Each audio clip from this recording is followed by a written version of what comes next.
horta dhammaan wada salaamaya mas'uuliyiinta oo ugu horeeya wasiirka wasaaradda warfaafinta insha Allah waxaan rajaynaynaa wasiirkeenu buuxsamo madaxda kale meesha joogta saxafiyiinta si gaar ahaan ugu hambalyeynaya waxaan rabaa aniga dareenkayga maanta maadaama saxafiyiintii aysan meeshan ka maqnayn inaan laba su'aalood weydiiyo waa aragtaa waxa hadda balweyne ka dhacay saxaafadduna waa meesha qofka Soomaaliga ah ee u baahan samafalka loogu cadgooyo qofka Soomaaliga ah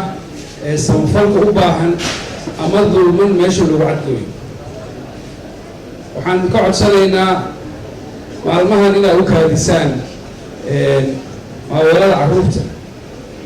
maalmahan inaad maawalada carruurta u kaadisaan dadkaas walaalihiina oo Soomaaliyeed oo dhiban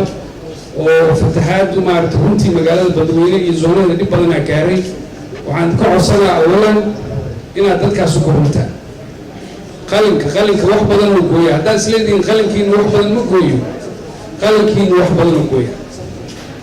su-aasha labaad aan rabo inaan weydiiyo waxa waaye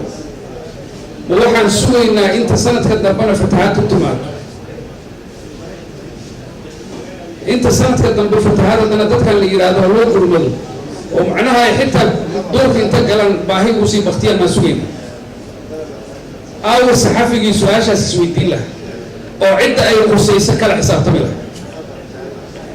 ma waxaad sugaysaan inta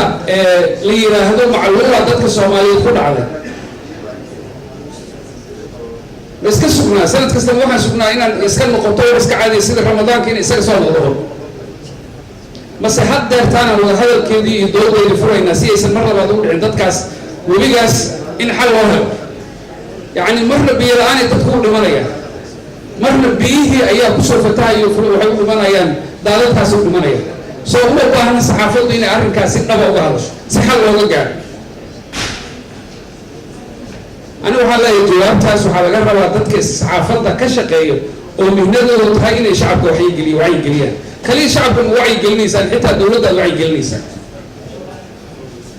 marka waxaan leeyahay dareenkan waxay mudan tahay maanta anoo adinka tiina iyo xafladiinii tahay inaan idin hambalyo ay waajib ugu tahay haddana xanuun kalaa jira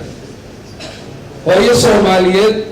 oo ubad haysata oo tabar daran ama da'a ama oday Soomaaliyeed oo tabar daran ayaa dhib haysta marka xafladeena qayb ka mid ah in la siiyaan qabaa dareenka qalinkana aad ugu heelisaan dadkaas waa sax madaxweynuhu waa tiri waa sax dowladdu lacag ugu deeqaysaa laakiin ma ku filan tahay waxaa la rabaa hooyo Soomaaliyeed qof kastoo Soomaaliya damiir leh jeebkiisa waxa ku jira inaad ka soo saartaan ama gudaha ha joogaan ama dowladda ha joogaan qof kastoo Soomaali ah waxay awoodo jeebkiisa ku jira inaad ka soo saartaan waxa ka soo saari karana waa saxaafadda dadkaas dadka u gurman kara oo sida rasmiga dadka wacyigelin kara oo dadka kicin kara waa adinka haddii tan oo kale ay soo noqotaan insha Allahu tacaala haddii la noolaya waa laga kala xisaabtamo cidda ay qusayso inay xal u raadiso inaan fatahaadda loogu dhiman oo loogu qaxin adinkaa laydinka raba inaad la xisaabtataan haddii kale mas-uuliyadda idin saaran waa dayacaysaa markaan u dardaarankaas idin siinaa waa ogahay ninkaan marka intaas waa mas-uuliyad nasaar dad muslimiin ahaan nahay dad badan oo Soomaaliyada dhibaatoonaya marka inaan iska qosolno ama iska farxano ayadoo dad Soomaali dhibaato hayso ma aha wax gara ma waxaa laga yaabaa dadka magaalada Muqdisho jooga dadka qaarkood inay dherega dhimanayaan haddaad adinku dareensiin lahaydeenna waxa ay haystaan oo dhan ay bixi lahayd haddaad dareensiin waxa ay haystaan oo dhan ay bixi lahayd laakiin waxay ku dhacaysaa saxaafaddii maawala carruurta lagu mashquul marka dardaarankaas idin siinayaa fariintaasna waxaan rajaynayaa wax ka qaban doona wanaagsan